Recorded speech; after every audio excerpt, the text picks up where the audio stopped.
여러분 안녕하십니까? 오늘 들려드릴 이야기는 조금 특별합니다. 신분과 정체, 그리고 사람을 겉모습으로 판단해서는 안 된다는 교훈이 담긴 이야기입니다. 조선왕조실록, 그 두꺼운 책 속에는 때때로 아주 이상한 기록이 등장합니다. 오늘의 이야기도 그런 기록 중 하나입니다. 조선 중기, 경상도 어느 마을. 술록에는 이렇게 짧게 기록되어 있습니다. 백정 신분의 한 사내가 영모를 평정하는데 큰 공을 세웠다. 조사해보니 그는 본래 양반 집안의 사람이었으나 역적의 누명을 쓰고 숨어 살았던 것으로 드러났다. 짧은 기록입니다. 하지만 이 한 줄 안에는 한 사람의 긴 인생이 담겨 있습니다. 백정. 조선시대의 가장 천한 신분이었습니다. 사람 취급도 받지 못했지요. 하지만 그 백정이 나라를 구하는 공을 세웠다? 그것도 본래 양반이었다? 대체 무슨 일이 있었던 걸까요?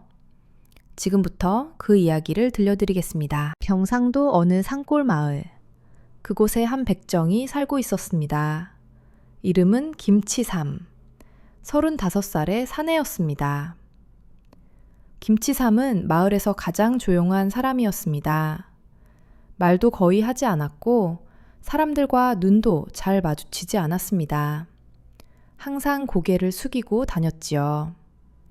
마을 사람들은 김치삼을 겁쟁이 백정이라고 불렀습니다.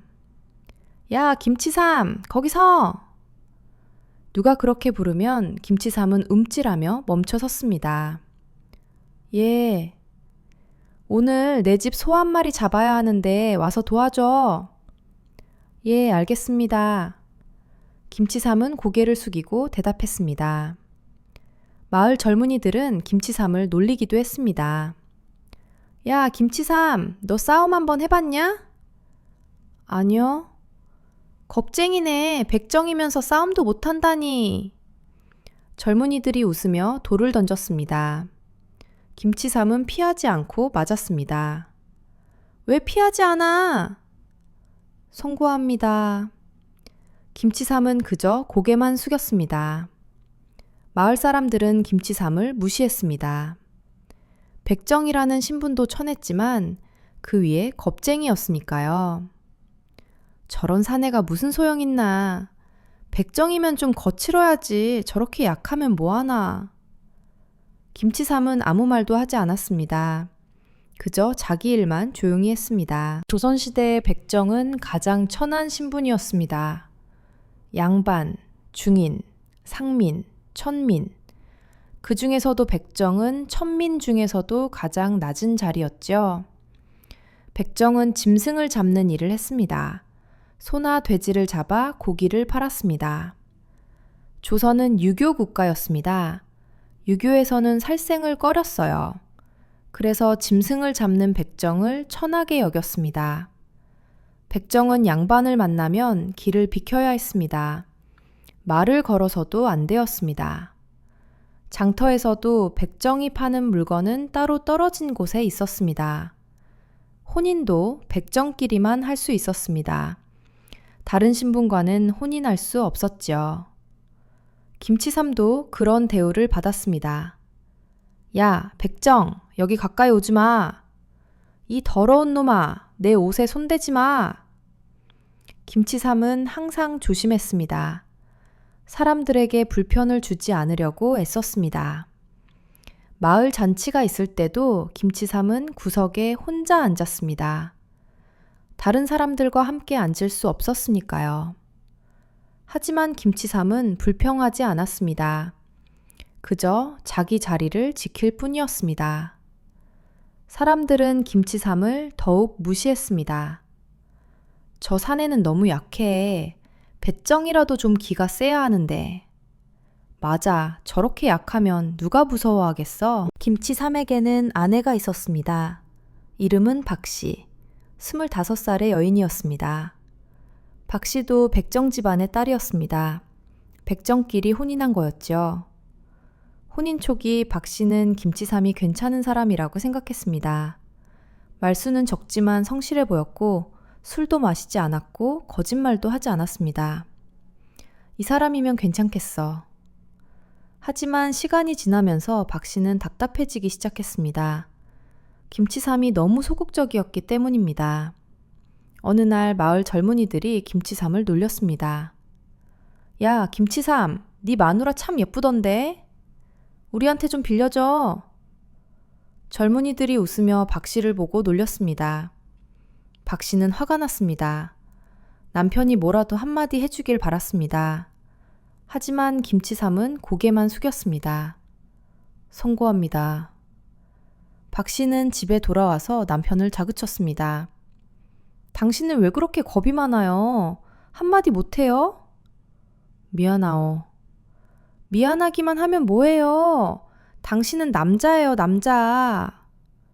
김치삼은 대답하지 않았습니다. 박 씨는 한숨을 쉬었습니다. 내가 왜 이런 사람과 혼인했을까? 하지만 김치삼은 변하지 않았습니다. 여전히 조용했고 여전히 겁이 많아 보였습니다. 이상한 일이 또 있었습니다. 김치삼은 백정이면서도 짐승을 잘 잡지 않았습니다. 다른 백정들은 소나 돼지를 능숙하게 잡았습니다. 칼을 휘두르고 가죽을 벗기고 고기를 나누는 일을 척척 해냈지요. 하지만 김치삼은 달랐습니다. 짐승을 잡을 때 손이 떨렸습니다. 칼을 제대로 쥐지도 못했습니다. 김치삼, 너 백정 맞아? 예. 그럼 왜 칼질을 그렇게 못해? 송구합니다. 사람들은 이상하게 여겼습니다. 백정이 칼질을 못한다니 말이 되나? 저 사내 뭔가 수상해. 김치삼은 주로 잡질만 했습니다. 짐승을 끌어오거나 가죽을 나르거나 청소를 하거나 칼을 잡는 일은 최대한 피했습니다. 박 씨도 이상하게 여겼습니다. 당신 왜 칼을 잡지 않아요? 그냥 익숙하지 않아서. 익숙하지 않다고? 백정인데? 김치삼은 대답하지 않았습니다. 박 씨는 남편을 이해할 수 없었습니다. 대체 이 사람은 뭘까? 백정도 아니고 그렇다고 다른 일을 할 수 있는 것도 아니고 또 하나 이상한 점이 있었습니다. 김치삼은 밤이 되면 자주 집을 나갔습니다. 해가 질 무렵 김치삼은 말없이 일어나 밖으로 나갔습니다. 어디 가세요? 박 씨가 물으면 김치삼은 짧게 대답했습니다. 잠깐 다녀오겠소. 어디로요? 곧 돌아올 것이오. 김치삼은 밤늦게까지 돌아오지 않았습니다. 때로는 새벽에야 돌아왔습니다. 박 씨는 의심했습니다. 설마 다른 여자라도 있나? 하지만 김치삼은 그런 사람이 아니었습니다. 술도 마시지 않고 도박도 하지 않고 여자를 좋아하는 것 같지도 않았습니다. 당신 밤마다 어디 가는 거예요? 그냥 바람 쐬러. 바람을 매일 밤 쐬러 가요? 김치삼은 대답하지 않았습니다. 박 씨는 한번 따라가 보려고 했습니다. 하지만 김치삼은 너무 빨리 사라졌습니다. 대체 무슨 일을 하는 거지? 박 씨는 궁금했지만 더 이상 묻지 않았습니다. 김치삼이 어차피 말하지 않을 것을 알았으니까요. 마을 사람들도 김치삼이 밤에 돌아다니는 것을 봤습니다. 김치삼 그놈, 밤에 뭐 하는 거야? 글쎄, 도둑질이라도 하나? 겁쟁이가 무슨 도둑질을 해? 그냥 정신이 이상한 거 아니야? 사람들은 김치삼을 이상한 사람으로 여겼습니다. 그렇게 몇 년이 흘렀습니다. 어느 날 마을에 급한 소식이 전해졌습니다. 관아에서 관원들이 급히 마을로 왔습니다. 무슨 일입니까? 마을 이장이 물었습니다. 관원이 심각한 표정으로 말했습니다. 이 근처에 역적들이 숨어 있습니다. 반란을 일으키려는 무리들입니다. 예? 마을 사람들이 놀랐습니다. 역적들이 밤에 몰래 모여서 반란을 계획하고 있습니다. 우리는 그들을 잡아야 합니다. 그런데 저희가 무엇을 도와드릴까요? 관원이 말했습니다. 역적들은 무술에 능합니다. 우리 관군만으로는 부족합니다. 이 마을에 무술을 아는 사람이 있습니까? 사람들이 고개를 저었습니다. 이 마을은 작은 마을입니다. 무술을 아는 사람이 없습니다. 관원이 안타까운 표정을 지었습니다. 그때 관원 중 한 명이 무언가를 떠올린 듯 말했습니다. 잠깐, 제가 들은 이야기가 있습니다. 이 마을에 밤마다 돌아다니는 사람이 있다고 하던데? 아, 김치삼 말씀이십니까? 김치삼? 예, 백정입니다. 밤마다 밖을 돌아다니는 이상한 사람이지요. 관원이 눈빛을 반짝였습니다. 그 사람을 데려오시오. 잠시 후 김치삼이 관원 앞에 끌려왔습니다. 김치삼은 여전히 고개를 숙이고 있었습니다. 관원이 물었습니다. 네가 김치삼이냐? 예. 밤마다 어디를 돌아다니느냐? 그냥 바람을 쐬러. 거짓말 마라. 네가 역적들과 연관이 있는 것 아니냐? 김치삼이 고개를 들었습니다. 처음으로 또렷한 눈빛을 보였습니다. 아닙니다. 그럼 무엇을 하는 것이냐? 김치삼은 대답하지 않았습니다. 관원이 화를 냈습니다. 대답하지 않으면 의심할 수밖에 없다. 네 손을 보자. 관원이 김치삼의 손을 잡아 펼쳤습니다. 그 순간 관원의 눈이 커졌습니다. 김치삼의 손바닥에는 굳은 살이 가득했습니다. 하지만 백정의 손이 아니었습니다. 칼을 잡은 흔적이었습니다. 그것도 짐승을 잡는 칼이 아니라 검을 잡은 흔적이었습니다. 이것은 관원이 다른 관원에게 속삭였습니다. 이 사람, 검을 다루는 사람이요. 마을 사람들이 웅성거렸습니다. 뭐? 김치삼이 검을 다룬다고? 말도 안 돼, 저 겁쟁이가? 관원이 김치삼을 날카롭게 쳐다봤습니다. 네 정체가 무엇이냐? 김치삼은 한참을 침묵했습니다. 그러다가 천천히 고개를 들었습니다. 그의 눈빛이 달라져 있었습니다. 더 이상 겁먹은 눈이 아니었습니다. 관원이 김치삼의 손을 자세히 살폈습니다. 이 굳은 살, 이것은 수십 년 검을 잡은 사람의 손이요. 다른 관원도 고개를 끄덕였습니다. 맞습니다. 그리고 이 칼자국들, 이것은 실전에서 생긴 흔적입니다.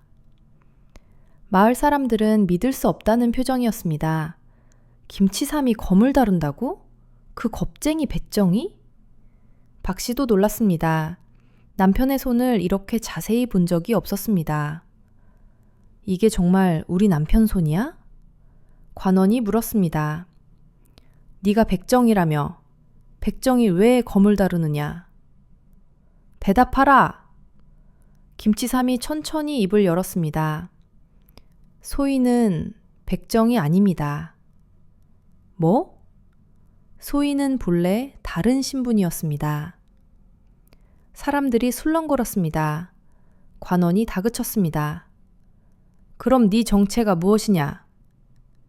김치삼이 잠시 망설이다가 말했습니다. 소인은 본래 김문수라는 이름을 가지고 있었습니다. 김문수? 예, 15년 전 경주 김씨 가문의 무관이었습니다. 사람들이 놀라서 수군거렸습니다. 무관? 양반 가문의 무관? 거짓말이겠지. 저 사람이 양반일 리가 없어. 하지만 관원은 진지하게 들었습니다. 계속 말해보시오. 김치삼, 아니 김문수가 이야기를 시작했습니다. 김문수가 말했습니다. 소인은 15년 전 궁궐을 지키는 무관이었습니다. 사람들이 조용히 들었습니다. 그때 소인의 집안은 대대로 무관을 배출하던 집안이었습니다. 할아버지도 무관, 아버지도 무관이었습니다. 그런 집안이 왜 백정이 되었소? 김문수가 쓸쓸하게 웃었습니다.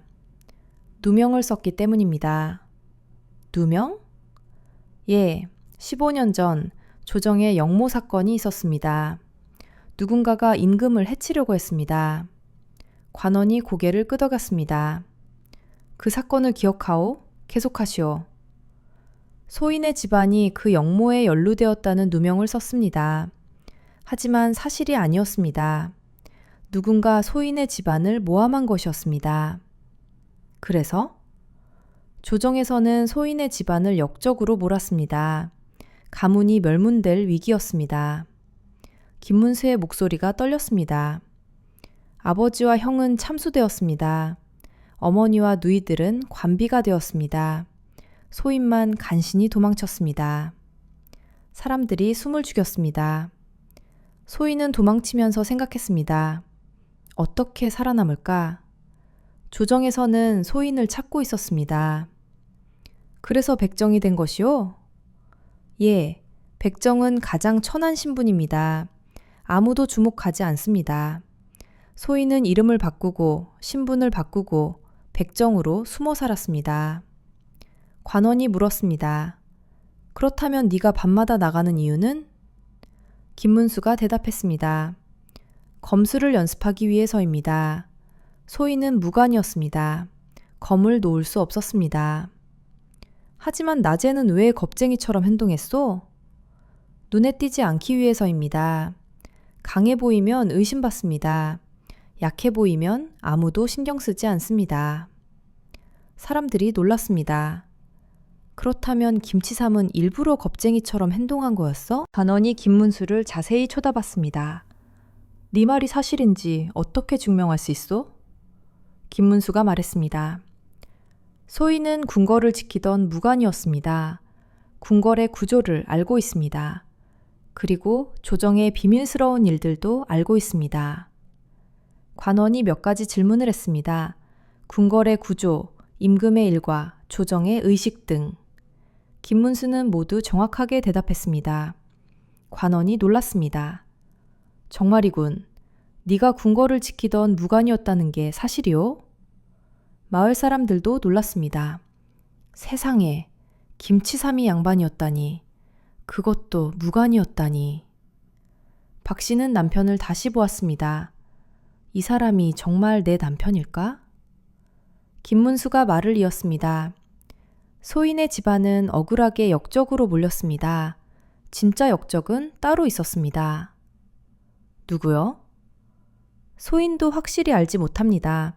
하지만 조정의 높은 사람이었을 것입니다. 관원이 고개를 끄덕였습니다.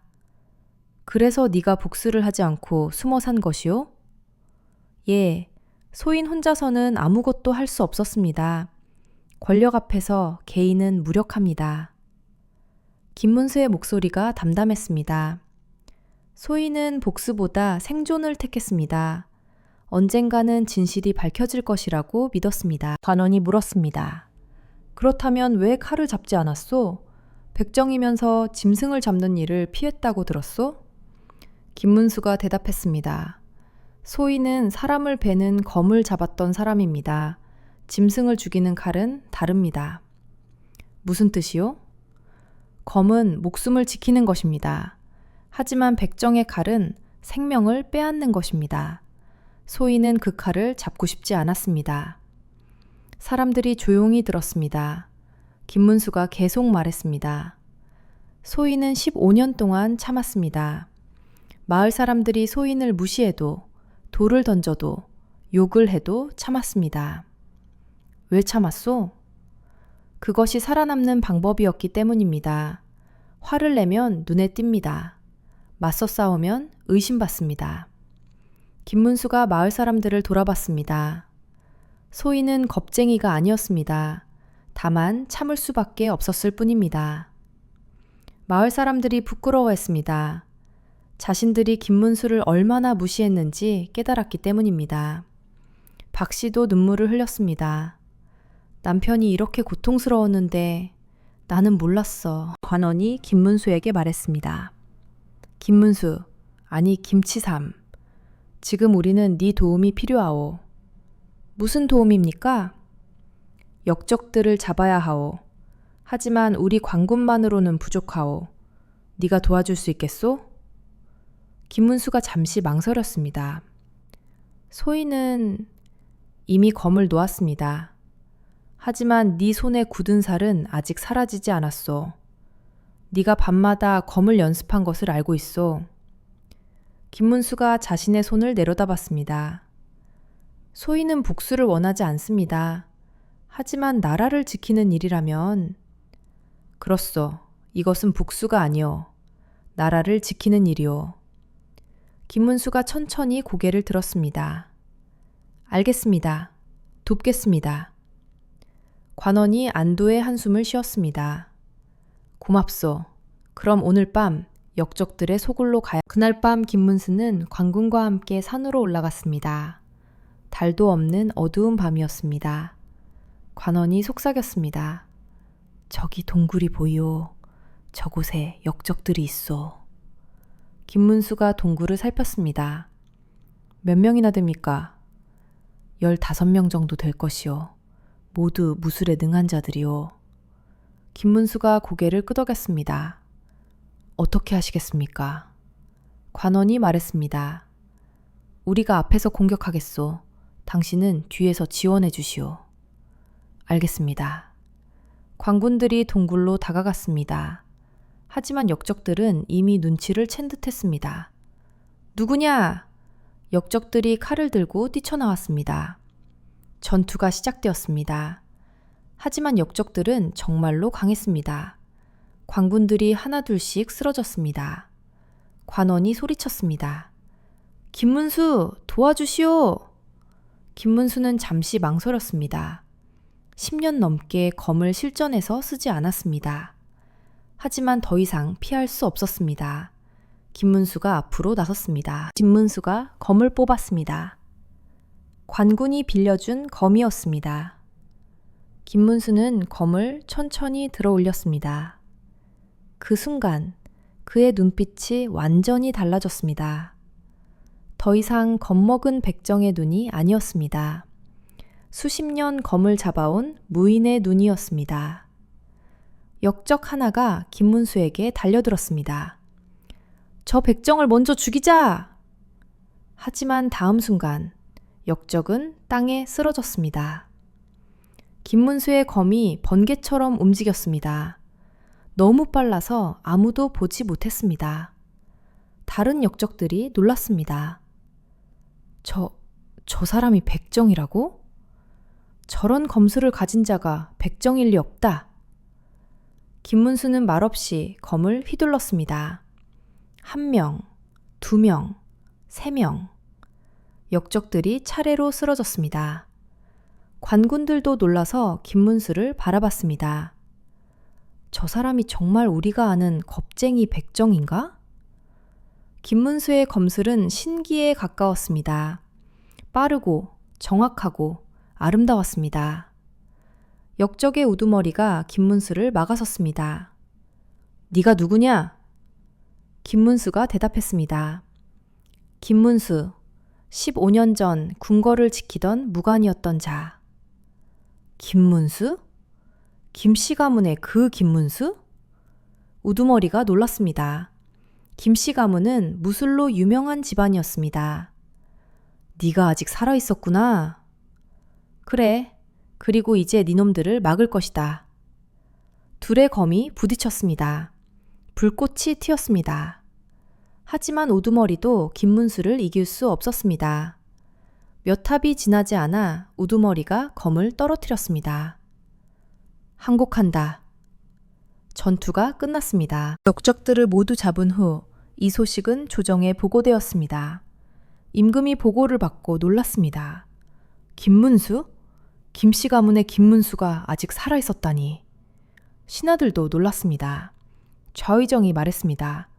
전하, 김씨 가문은 15년 전 역모로 멸문당했습니다. 하지만 김문수는 살아남았던 것 같습니다. 그런데 어떻게 백정으로 살았단 말인가? 숨어 지내려고 그랬던 것 같습니다. 임금이 생각에 잠겼습니다. 김씨 가문, 그때 그 사건은 의문이 많았다. 증거가 확실하지 않았는데도 멸문시켰지. 신하들이 조용히 들었습니다. 임금이 말했습니다. 김문수를 한양으로 올려보내라. 짐이 직접 만나보겠다. 며칠 후 김문수는 한양으로 올라갔습니다. 처음으로 백정의 옷을 벗고 무관의 옷을 입었습니다. 궁궐에 도착했을 때 김문수는 감회가 남달랐습니다. 15년 만에 돌아온 곳이었습니다. 김문수는 임금 앞에 무릎을 꿇었습니다. 전하, 김문수가 뵙습니다. 임금이 김문수를 내려다봤습니다. 15년 만이로구나. 네가 아직 살아있었다니 놀랍다. 황송하옵니다. 임금이 물었습니다. 어찌하여 백정으로 살았느냐? 김문수가 대답했습니다. 전하, 소인의 집안은 억울하게 역적으로 몰렸습니다. 소인은 살아남기 위해 신분을 숨기고 백정으로 살았습니다. 억울하다고 생각하느냐? 예, 전하. 소인의 가문은 영모와 무관했습니다. 임금이 고개를 끄덕였습니다. 짐도 그때 그 사건이 의심스러웠다. 증거가 불확실했기 때문이다. 신하들이 술렁거렸습니다. 임금이 계속 말했습니다. 하지만 네가 백정으로 살면서도 복수하지 않고 참았다는 것이 놀랍구나. 왜 복수하지 않았느냐? 김문수가 대답했습니다. 전하, 소인은 깨달았습니다. 복수는 또 다른 복수를 낳을 뿐이라는 것을. 계속 말해보거라. 소인이 복수한다 해도 그것으로 아버지와 형이 살아 돌아오는 것은 아닙니다. 오히려 더 많은 사람이 죽을 뿐입니다. 임금이 감탄했습니다. 훌륭한 생각이로구나. 그리고 소인은 또한 깨달았습니다. 칼보다 무서운 것은 권력이라는 것을. 무슨 뜻이냐? 김문수가 말했습니다. 소인은 검술로는 많은 사람을 이길 수 있습니다. 하지만 권력 앞에서는 무력합니다. 소인의 가문이 멸문당한 것도 권력 때문이었습니다. 임금이 깊이 생각했습니다. 그래, 네 말이 옳다. 임금이 김문수에게 물었습니다. 네가 백정으로 살면서 가장 힘들었던 것은 무엇이었느냐? 김문수가 대답했습니다. 전하, 가장 힘들었던 것은 사람들의 무시였습니다. 무시? 예, 사람들은 소인을 겁쟁이라고 불렀습니다. 돌을 던지고 욕을 하고 무시했습니다. 그럴 때 화가 나지 않았느냐? 화가 났습니다. 하지만 참았습니다. 왜 참았느냐? 김문수가 답했습니다. 전하, 소인이 화를 내면 사람들은 소인을 의심했을 것입니다. 백정이 왜 저렇게 당당한가? 혹시 다른 정체가 있는 것 아닌가? 라고. 임금이 고개를 끄덕였습니다. 그래서 일부러 약해 보인 것이로구나. 예, 전하. 강한 척하는 것보다 약한 척하는 것이 더 어렵습니다. 임금이 감탄했습니다. 참으로 지혜로운 선택이었구나. 김문수가 계속 말했습니다. 전하, 소인은 백정으로 살면서 많은 것을 배웠습니다. 무엇을 배웠느냐? 사람을 겉모습으로 판단해서는 안 된다는 것을. 신분이 높다고 훌륭한 사람이 아니고 신분이 낮다고 못난 사람이 아니라는 것을. 임금이 숙연해졌습니다. 옳은 말이로다. 임금이 신하들에게 말했습니다. 경들, 이 사건을 어떻게 처리해야 하겠는가? 좌의정이 나섰습니다. 전하, 김문수는 역적을 잡는데 큰 공을 세웠습니다. 또한 그의 가문이 억울하게 역적으로 몰렸다는 것이 밝혀졌습니다. 그렇다면 김씨 가문의 명예를 회복시켜야 하옵니다. 그리고 김문수에게 벼슬을 내려야 하옵니다. 우우정도 동의했습니다. 맞습니다, 전하. 김문수는 나라를 위해 공을 세웠습니다. 마땅히 보상받아야 합니다. 임금이 고개를 끄덕였습니다. 좋다. 김씨 가문의 명예를 회복한다. 그리고 김문수에게 정삼품 당상관의 벼슬을 내린다. 신하들이 절을 올렸습니다. 임금이 김문수를 바라봤습니다.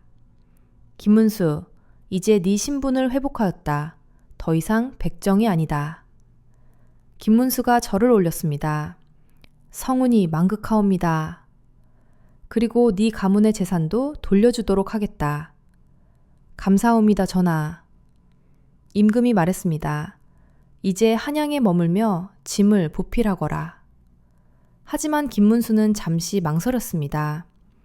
전하, 한 가지 청이 있사옵니다. 말해보거라.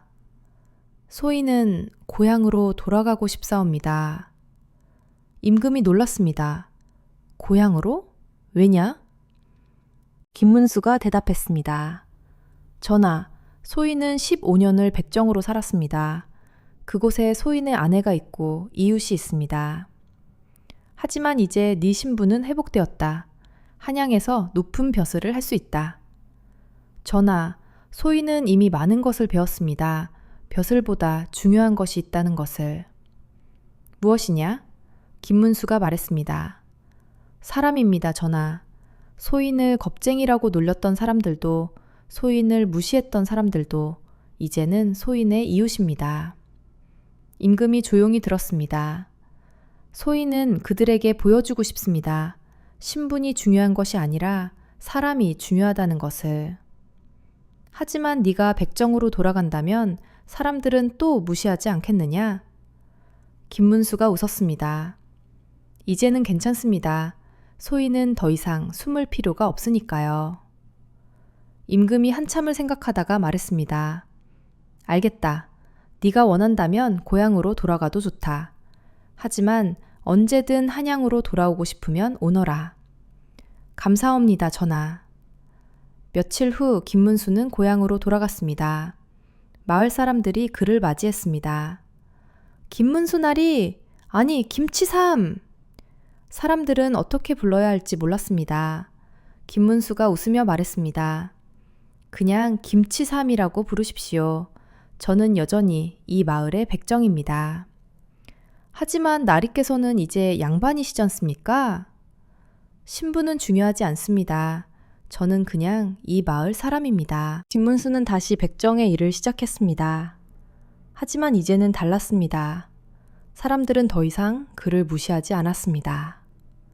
김치삼, 아니 김문수 어르신, 네 부르셨습니까?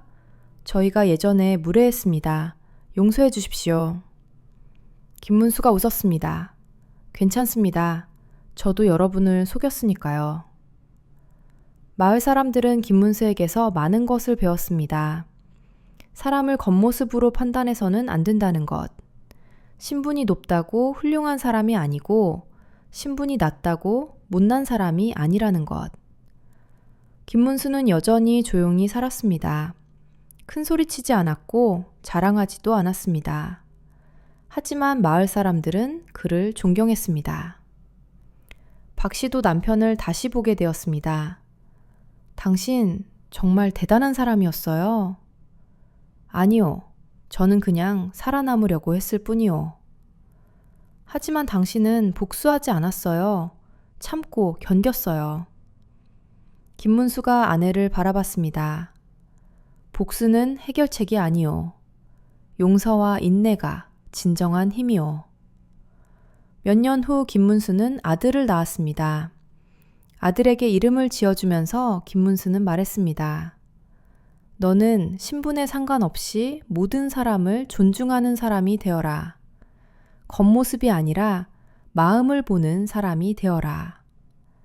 아들은 자라서 정말로 그런 사람이 되었습니다. 조선왕조실록에는 이 이야기가 기록되어 있습니다. 백정 신분으로 숨어 살던 김문수라는 자가 역적을 잡는 데 큰 공을 세웠다. 조사해보니 그는 억울하게 역적으로 몰린 가문의 후손이었다. 왕께서 그의 명예를 회복시켜 주었으나 그는 고향으로 돌아가 백정으로 살기를 원했다. 실록은 이렇게 덧붙입니다. 사람은 신분으로 판단할 수 없다. 겉으로 약해 보이는 자가 실은 가장 강한 자일 수 있고 겉으로 강해 보이는 자가 실은 가장 약한 자일 수 있다. 김문수는 이를 몸소 보여준 사람이다. 실록이 남긴 교훈. 여러분, 오늘의 이야기는 여기까지입니다. 수백 년 전 조선시대의 이야기지만 지금 우리에게도 의미가 있습니다. 우리는 사람을 겉모습으로 판단하기 쉽습니다. 신분으로, 직업으로, 외모로. 하지만 겉모습은 진실이 아닙니다. 사람의 진짜 가치는 그 사람의 마음에 있습니다. 김문수는 15년을 백정으로 살았습니다. 사람들에게 무시당하고 놀림받고 겁쟁이라고 불렸습니다. 하지만 그는 참았습니다. 왜냐하면 그것이 살아남는 방법이었고 그것이 지혜로운 선택이었기 때문입니다. 참는 것은 약한 것이 아닙니다. 오히려 가장 강한 것입니다. 큰 소리 치지 않는 사람이 실은 가장 무서운 사람입니다.